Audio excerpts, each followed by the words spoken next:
Put your hands together for Craig McAndrews, Chief Merchandising Officer.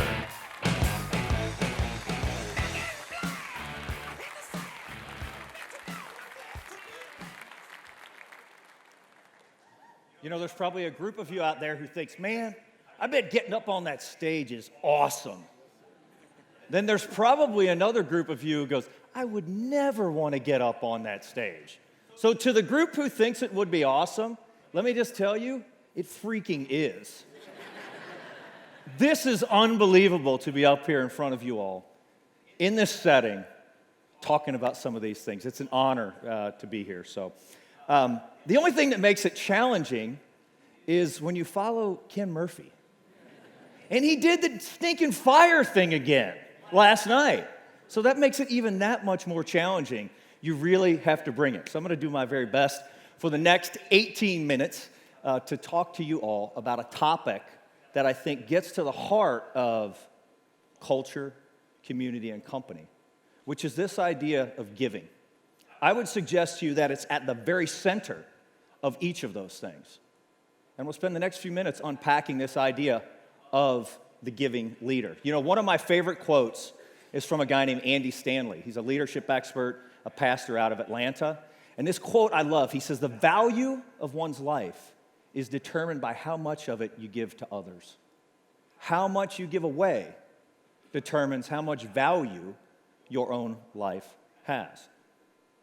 Now, many of you out there might think to yourself, you know what, I believe that fully and completely. I buy into that. But there also might be a group of you out there who thinks, well, maybe, depends. Then there could be a whole other group of you who thinks, you know what, that's crap. I don't believe that. I've heard it, but I don't buy into it. Well, I believe it. I believe it fully, and I believe it completely. In fact, I would suggest to you that it's been in the DNA of this organization since July of 1986, when Paul, Harry, and Steve founded Mattress Firm. The idea of giving away what you have for the benefit of others. And I also bet that many of you today who sit in this room, who worked for other organizations with other folks who lived that exact principle in how they ran their businesses, was the idea of the more I can give, the more I can get. It can make a difference. It makes a difference to people personally, but I'm going to suggest to you, it's also really, really good business sense. In his book, Give and Take, Adam Grant, who's a Wharton professor, business psychologist, he writes about this idea of the giver. And he uses a series of stories and analogies to illustrate the impact that it has. Two in particular statements that he included in his book that I really, really liked. I want to read to you. He says, "The people who get promoted and advance in their careers are those who establish a track record for advancing the interest of others." It's good business. You get promoted. He goes on to say that colleagues and clients value people who are willing to give more than they receive. In fact, he introduces this idea of the 5-minute favor, which is a really fast, quick way to invest in other people. Whether you send them an email of an article that might benefit them, whether you connect two people that you might know in your network who can gain from it, it can make a difference. This is a really good book. You should have it. Adam Grant tells us that it is really, really good for business. The giving leader is the idea of investing in others in a way that can make a difference with them. And I believe that there are 3 principles to being a giving leader. To actually taking this from an idea, yes, I think that sounds good. Crystal's looking at me like that. You know, I think it sounds good, Craig, but how do I do it? There's 3 principles. The principles are personal, people, and power. Those make the difference. And when we invest in people, we can really make a difference in their lives. A lot of times that difference can create these life-changing experiences. Well, I had a life-changing experience this past summer, and I want to share a little bit of that story with you. Back in July of this past summer, I had an opportunity to travel to the country of Haiti. And I went with a group of people, and we had a variety of assignments. We did a little building project, a leadership conference that I had an opportunity to participate in. We spent some time at an orphanage, variety of things. But I got to tell you, I'm the last person in the world who I ever thought would go on an international mission trip. Number one is I don't really like to travel outside of the country. Don't love it. Makes me uncomfortable. I really don't like to go to places that I don't speak the language. That makes me even a little bit more uncomfortable. And in all candor, going to a third world country that's not safe really, really seals the deal for me to be like, yeah, no thanks. Well, the circumstances surrounding how I ended up in Haiti are way too long for me to talk about in this conversation. But if you have any interest, I'd love to catch up with you after this and share the story, because it's nothing more than phenomenal for me personally. But I did make the trip. I got on the plane, flew to Haiti, and the team that we brought with us is really where I learned a lot about this idea of the giving leader. This is a picture of our group. There was 24 of us who made the trip. And we traveled from Friendswood, Texas, all the way to Port-au-Prince, Haiti. And during that time, the group, all of the participants had to do a lot to get to that trip. First of all, there was a bunch of training you had to go through before you even went into the country, months in advance. Most of these folks had to spend time arranging for their kids to be taken care of by somebody. Then on the way, when you travel to the country, one of the challenges is you have to get an entire week's worth of your stuff in a little teeny tiny carry-on bag, because the big bags are used to transport supplies that are needed in the country. It's a way to control getting things like that into the country. So an entire week's worth of clothes in a tiny little carry-on, I mean, people had to really give up a lot. Which really brought me to this first principle of the giving leader. And the giving leader gives that which is personal to them. And it could be time, it could be your experience, it could be some of your resources that you have, whatever those might be. But the first principle of the giving leader is they give what's really important to them. They almost have their own inventory of things that they can give away to others that can make a difference in their lives. You know, when I first started in the mattress industry 24 years ago, I had no idea what I was doing. I don't want to say that now because I got a bunch of bosses over here who, if I say I don't know what I'm doing, I could get myself in trouble. But I didn't know what I was doing then. But I had a boss who every Friday, he would call me and we would spend about an hour on the phone debriefing the week. We'd talk through different situations and different conversations. He'd coach me, he'd challenge me, he'd correct me. He would do a variety of things. But he gave so much of his time to me early on. It made such a difference in the way that I saw my own career, and quite frankly, in the way that I saw some of the challenges that I faced. I know that that guy didn't have that time, but he made that time, and he made that time for me. And I think when we have our personal inventory and we give those things away, that is where we can make the difference in the way people live. Well, one of the other opportunities I had in the country of Haiti was at the end of every day, we would make a trip to an orphanage we had on premises on our property. And the place was called the Crèche, which means cradle in Haitian Creole. That's about all the Haitian Creole I picked up the whole week I was there. It's a hard language to understand. But you look at this picture and you see me smiling as if I'm having a great time. I'm going to be honest with you, I wasn't. When I first made the trip into the orphanage, the circumstances were really, really difficult for me to be comfortable with. First of all, for starters, in the country of Haiti, there's lots and lots of orphans. And in this particular place where we were, there was a whole bunch of orphans, and there's very few adults to help care for them. What that means a lot of times is they don't get an opportunity to go out and play. In fact, the group of boys that we spent our time with, their outside time was on a 5-foot by 15-foot balcony on the second floor of the facility where we were. The reason they couldn't take them down and play outside is, like I said, they just didn't have enough people to watch them. And little boys who stay inside a whole bunch of time, they have an enormous amount of energy. Well, I love kids. In fact, my kids are around here somewhere in this room today. They will attest to that I really do love kids. But what I learned about myself was that when kids didn't look like the kids that I was used to, and they didn't live in the circumstances that I was comfortable with, I was really uncomfortable. I didn't know how to handle it. But these kids, they didn't care. In fact, when you would step through the door, they bum rushed you as a group, typically 3 to 4 to 5 to 6. And it didn't matter if you wanted to pick them up or not. They weren't going to have it any other way. So, you had one here and one here and one on this arm and a leg, and they didn't care. They smiled, they played with your phone, they could speak great English, so they could tell stories. It was a fantastic experience. But it was in that experience that I was reminded that the giving leader gives first and foremost to people. But not people in this general sense. You know, we all have given to causes, to things that we're interested in. People in what I would call the aggregate group of people. I'm not talking about people with a little p.